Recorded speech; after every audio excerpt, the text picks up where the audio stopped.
So it's not often I get to buy games for this retro games console, but to be able to find two was really a bit of a bonus.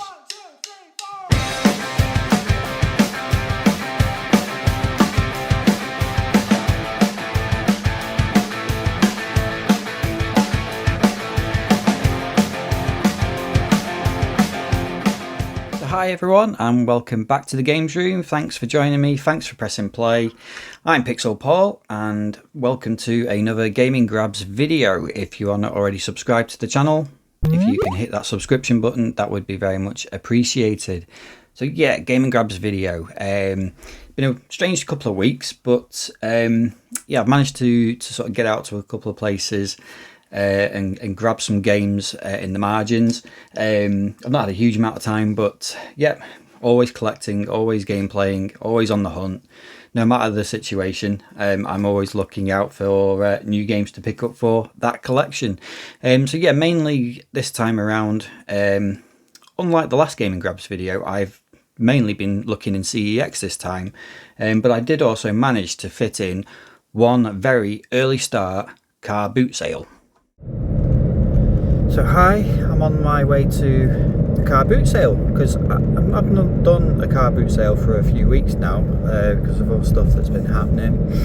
So it's been over a month since the last one I went to, and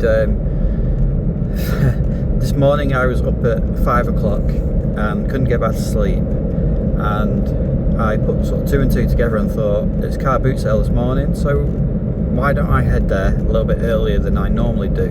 So if you've seen me do car boot sales before, normally I'm not an early riser.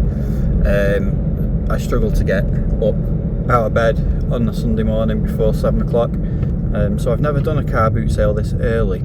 Officially it doesn't start until 7 o'clock. Sellers get there at 6 and buyers can start to go on at 7. But I thought, you know what, this morning I'm up, let's give it a go, see what the difference is between, you know, before or when the resellers are there and what sort of stuff is available on this car boot sale at this early time in the morning.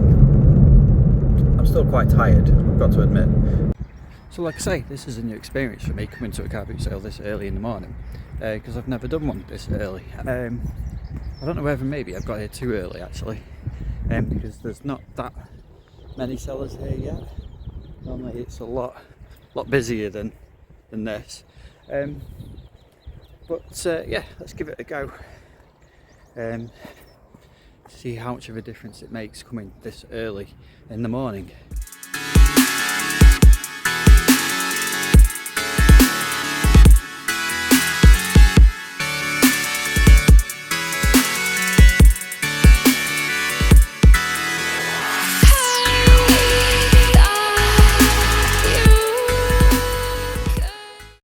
Well, that was a little bit disappointing if I'm honest.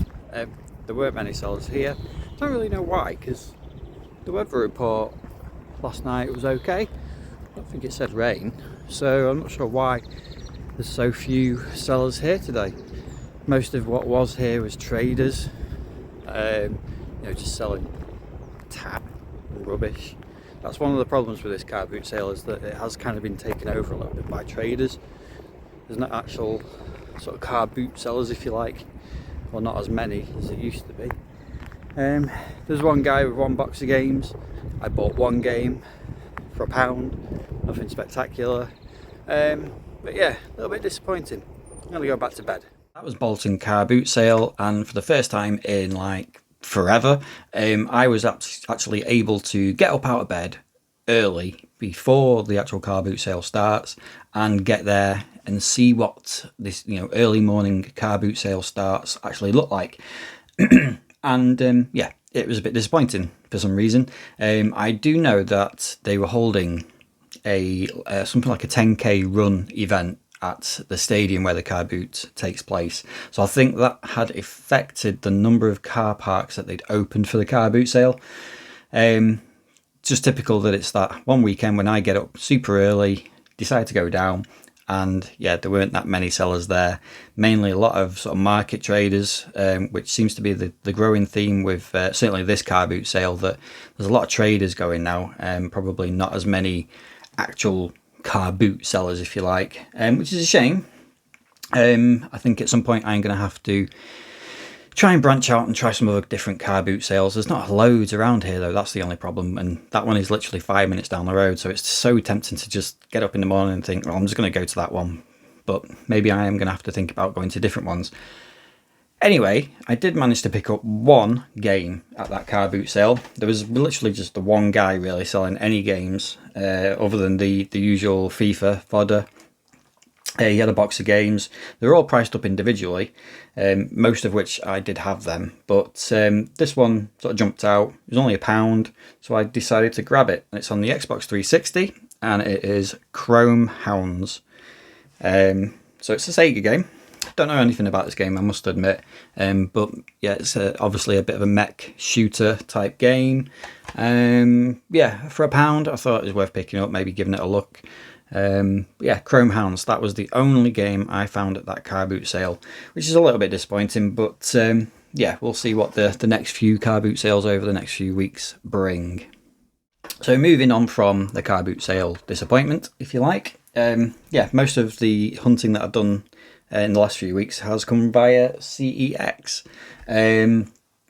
Mainly one CEX, the CEX in Macclesfield, which I've been to before, and it's quite a good one actually. Not huge CEX, but it's always, when I've been in there, it's always picked. I've always seen one or two sort of decent finds in there. So yeah, I've been in a couple of times over the last few weeks into that one, and picked up a bit of a stack of games actually overall. So I will go straight into them. Mainly, actually, it's across all the systems. So there's Xbox, there's PlayStation, and there is Nintendo stuff here as well. And two, which I will leave to the end, two retro game console games, which I very rarely am able to find or buy for. So I will save those two to the end. But I'll start with Silent Scope Complete on the Xbox. That was £4. It was a bit of a punt on this one because I wasn't 100% sure if I had this or not, but I checked the Xbox collection and no, I don't have it, so I do now. But yeah, Silent Scope, great arcade game, and the console games are not bad at all either. So I do think that's gone up in price recently though, I must admit. I like a lot of the retro games in CEX. But yeah, Silent Scope Complete, nice little pickup. Moving on to the PlayStation 2 games, and I've picked up quite a few PlayStation 2 games over the last few weeks. The first one I nearly picked up a couple of months ago, but the actual box and the sleeve wasn't in great condition. But I saw it in this CEX. It had the lenticular sleeve, which is part of the main reason why I bought it. But I do like this series as well. I do like this character. It's Rayman 3 Hoodlum Havoc, and it does have that lovely 3D effect lenticular sleeve as well. But yeah, well, I quite like the Rayman games. I do like the sort of 2D Rayman games that have come out on later systems, but the 3D games are good as well. And yeah, for a £5, that one was £5. Again, I think that may have actually gone down. I seem to think that this was about £6 or £7 at one point. So yeah, for a £5, nice condition, nice and complete. Actually, the manual is really nice, actually really decent condition. So I love that disc as well. That's pretty cool. So yeah, Rayman 3 Hoodlum Havoc. Next up, this was a game that I saw on SNES Tastics YouTube channel a few weeks ago. I've seen this game around once or twice, but never particularly thought to pick it up and have a look at it. So I didn't know a huge amount about it. But I saw him do a bit of a gameplay video on this. So yeah, that's SNEStastic. Make sure you follow his channel or give him a subscribe. And the game was, or is, Space Invaders Invasion Day. So again, this is a cheapest chips game. Always has been really. £1.50 I've got it for. And I saw him playing this on his channel, and it actually surprised me. And he seemed to have a good time playing it. So I thought, if I ever see it, I will pick it up myself. And lo and behold, not that long after, I see it, and I thought, yeah, I will grab that. So almost like a bit of a recommendation from SNES Tastic. So yeah, quite looking forward to playing that. Does look like a Space Invaders game, but it's done almost like a sort of shooter game where you're a grounded character shooting rows or of aliens down sort of streets. So it has kind of that still sort of that kind of Space Invaders core mechanic, if you like, but done in a more modern way. Probably not a fantastic game or anything like that, but it certainly looked fun on his video. So looking forward to giving that a go. This was a bit of an impulse buy because it was cheap. I don't know a huge amount about this game. Always sort of dismissed it a little bit, but when I've gone back and sort of seen retrospective reviews of it, it reviewed all right actually, and it is Rogue Ops on the PlayStation 2 again. That was £2. No manual with this one, sadly, which is a shame, but for £2 I'm not going to quibble over it. Yeah, stealth game, probably a bit of a poor man's Splinter Cell perhaps. But yeah, at £2, I thought I'd give that a go maybe and add it into the collection, excuse me. So one thing I have been doing with PlayStation 2 recently, I've really sort of got into the habit of looking out for the kind of really early release PlayStation 2 games. So the games that come in those sort of darker, almost navy blue, dark blue, possibly even black cases. I've been trying to collect quite a few of those recently. Usually they're quite cheap as well. They're the lower end of the sort of pricing scale at CEX for these games. So I've been trying to pick up a few of those, and I've picked up a fair few, and I've managed to grab another two on this month. So the first one was Splashdown, which is a bit of a what do you call it? I can't even remember what they're called. What are those things called? I can't remember. Jet ski racer, a bit like Wave Race possibly. Again, actually, when you look at reviews, it reviewed pretty well, which makes it's sort of surprising. You just think or dismiss them as being sort of cheap games that came out early in the early days of PlayStation 2, and sort of you maybe dismiss them a little bit. But yeah, it did review all right. This, so yeah, quite looking forward to trying that. It was only £1. Complete that one as well, so yeah, interesting one. I'm sure it won't be quite as good as Wave Race, but yeah, can't go wrong with a little bit of racing, can you? And again, this is another one, another early PlayStation 2 release, another one which I've seen around occasionally. There's not too many copies of this around, I don't think, in CEX at the moment. But again, looking back at the reviews, and it reviewed okay. Certainly not a system seller or anything like that, not a killer app, but it looks to be a pretty solid game, to be fair. And that game is Sky Odyssey. Bit of a aerial flight sort of combat game. Like I say, very early sort of PlayStation 2 game, but yeah, it reviewed all right back in the day. £1.50, so again, you're not hardly breaking the bank with that one. Nice and complete. Again, really nice condition. All these games from that CEX are in really decent condition actually, so yeah, interesting one, that one. Sky Odyssey. Not heard a huge amount about it, but I have seen it around once or twice, but yeah, Sky Odyssey. Now again, I have been after for a little bit. I'm not the world's biggest fan of this series. I get it. It's it's one of the biggest gaming series ever made. Possibly the biggest gaming series ever made.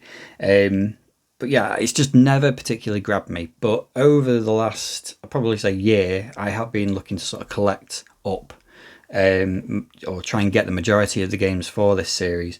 And with the arrival of a 6th game next year, or maybe even the year after, who knows, the value of these games seems to be starting to creep up, or the price of the games anyway is starting to creep up. So this is one of the games I didn't have, and I've been trying to pick it up, and it did go up in price sadly. So it was not long ago about £10, so it bumped up to £15, which I did suspect was going to happen, and I think it could even go up a little bit more over the next year or so. And that game is GTA Vice City Stories. So I think now have all the GTA PlayStation 2 games. In fact, I think I've got now most of the GTA games. There's only GTA 1 for the PlayStation, which I haven't got. I haven't got that London version as well. So those are probably the only 2 GTA games missing from my collection at the moment. One day, I'm sure I will, probably give them a little bit of a go. But yeah, just nice to add that in finally. Yeah, like I said, I think it's probably going to be worth picking up GTA games because I can see the prices of these starting to increase sort of quite a lot as GTA 6 starts to arrive. So yeah, Vice City Stories.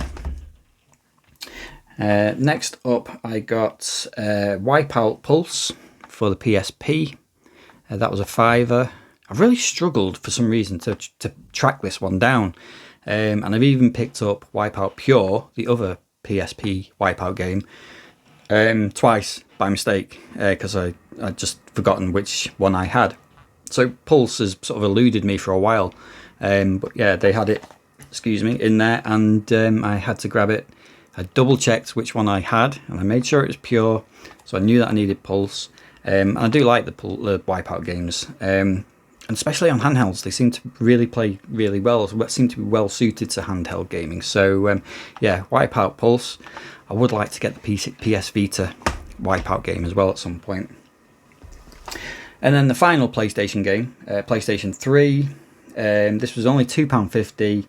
I am now at that point with my PlayStation 3 collection where I am struggling a little bit to find games within my budget that I still want to get or try, because I've done pretty well with collecting for that console. It's one of the consoles I've kind of been concentrating a lot on with my collection over the last 18 months probably.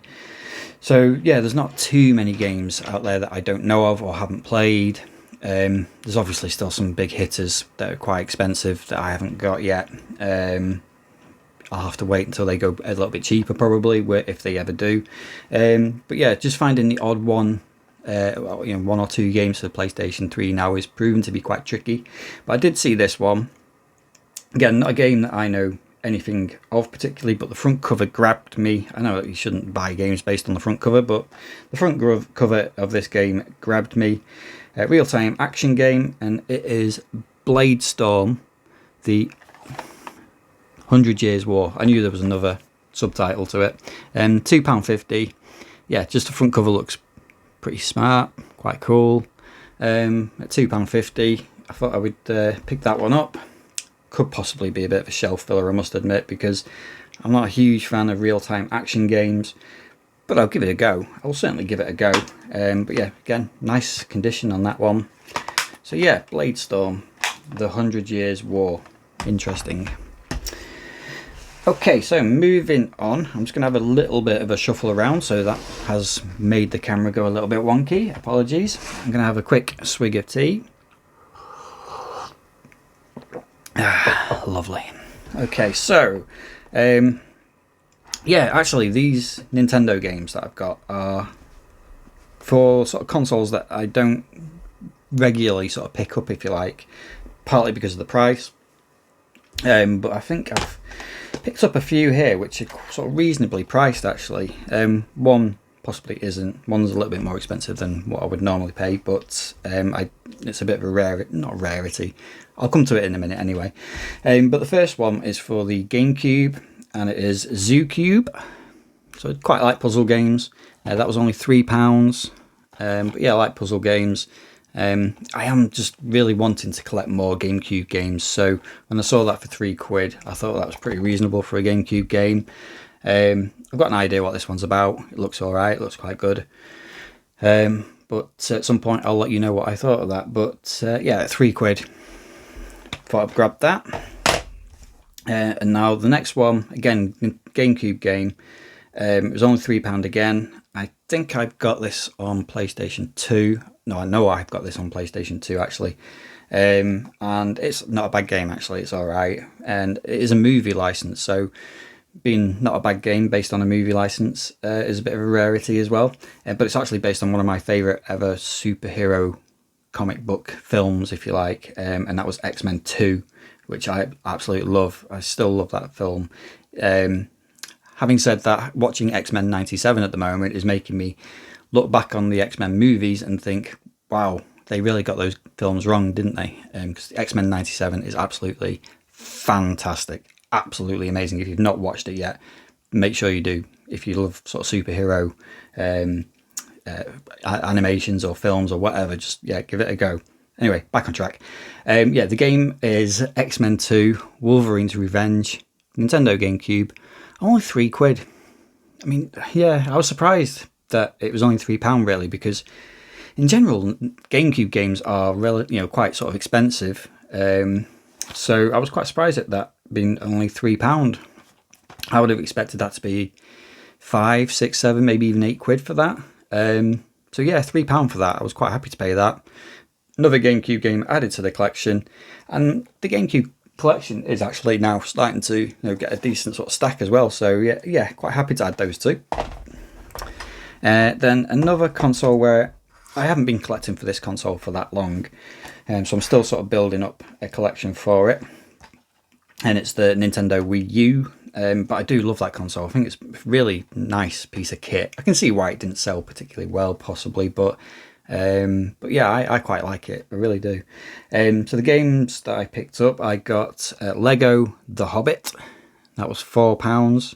In general, the Lego games on the Wii U are pretty cheap. So if you want to boost your Wii U collection, the Lego games are quick, easy, and relatively cheap fillers for a Wii U collection. But I do like Lord of the Rings. I do love the films. Possibly not so much the Hobbit trilogy, but I'll be giving that one a go. Pixel Jr. will probably play that one with me as well. So Lego The Hobbit. Yeah, Lego The Hobbit. That just sounds weird to say that out loud. And then the last Wii U game. I've not seen this one around all that often. And in general, Kirby games seem to be quite mid-range priced, if you like. They're never cheap. There's very few Kirby games, I think, which are cheap. But this is what I would call a mid-range kind of priced game. But I've not seen this one around all that often. And it was only when I saw it, I went on one visit to the CEX, did see it, but didn't think to pick it up at the time. Came away, looked how many copies there were around the country of it, just out of interest. And there aren't that many copies of it. It's had decent reviews as well. So I thought if I get a chance to go back, I will go and pick it up, which I did. And it was still there, thankfully. And that one is Kirby and the Rainbow Paintbrush. Sounds interesting. Kirby games are always kind of gimmick-led, if you like. This one is all about being made out of clay, I think, Kirby. So, yeah, they always have a gimmick, don't they, the Kirby games? But they always tend to be quite good fun. So, that was £12. So, like I say, quite sort of pricey for what I normally pay for games. But for that one, I think it was probably worth it. Like I said, I don't see it around that much. CEX haven't got too many copies of this in stock. So, yeah, nice little pickup, that one. So, the final two pickups that I grabbed from Macclesfield CEX recently, and they are for a console I very rarely get to buy games for, partly because you don't see them boxed anyway. You don't see them boxed that often in CEX, and when you do, they're usually super, super expensive. In general, you do you can find the NES games like unboxed, but boxed, and we know how pricey NES, SNES, GameCube, N64 games can be in CEX, especially complete as well with the manual. So I was quite surprised to see this game in their glass cabinet of dreams. And it's quite a smart cabinet actually, because it's one window next to the till, and there's loads of different console games in there: PlayStation, N64, SNES, Mega Drive, all the usual stuff. A few Dreamcast games as well. But yeah, I spotted this game at the bottom of the window, and straight away I was like, I've never played that game. I remember reading reviews of this game back in the day, and it reviewed really, really well. And I always wanted to play this game as well, but just never got the chance to pick it up for whatever reason. So yeah, when I saw it in there for a sort of reasonable price, in reasonable condition, I had to grab it. And the game is Low G Man on the NES. So yeah, you can see there that was £15. Nicely and handily, that is only blue tacked. The price that is only blue tacked onto the front cover. That sticker is on the front cover, so that will have to be carefully removed, but thankfully that's only blue tacked on. So yeah, Low G Man, it's a bit of a 2D platformer. The sort of gimmick for this game is the character can jump higher than sort of characters in these types of games normally can. But yeah, I just remember seeing reviews of this in sort of games magazines like NMS and Total. If anyone who's in the UK watching remembers Total magazine, I remember I think they scored this about 93% or something like that. So since sort of reading that review back in the day, I'd always wanted to play this. So I can't wait to give it a go. Yeah, and it does look great. It does, the graphics are pretty clean and crisp and nice and colourful. You won't really be able to see much there. Condition wise, yeah, it's not great. I've got to admit there is a slight rip on the front there, and I mean, to be fair, I've seen worse. Once it goes on the shelf like that, you wouldn't really notice that it is a little bit beat up. But to be fair, it's not in bad condition really. It is literally just the top of the box, which is a little bit dog-eared, and like I say, just that rip there. It doesn't have a manual, which I'm not particularly bothered about. I'm not one of these where having a manual or not having a manual is a bit of a deal breaker. I've checked online as well, and you can pick up the manual for sort of reasonably priced. But yeah, cartridge is in nice condition. Even came with a sleeve as well, which sometimes they don't. And it's even got that old little polystyrene insert in there as well. So other than the manual, yeah, that's a nice copy of Low G Man to have. And like I said, I can't wait to finally, after all these years, give this a go. I think this probably came out, and once I've shut the box, I'll have a quick look.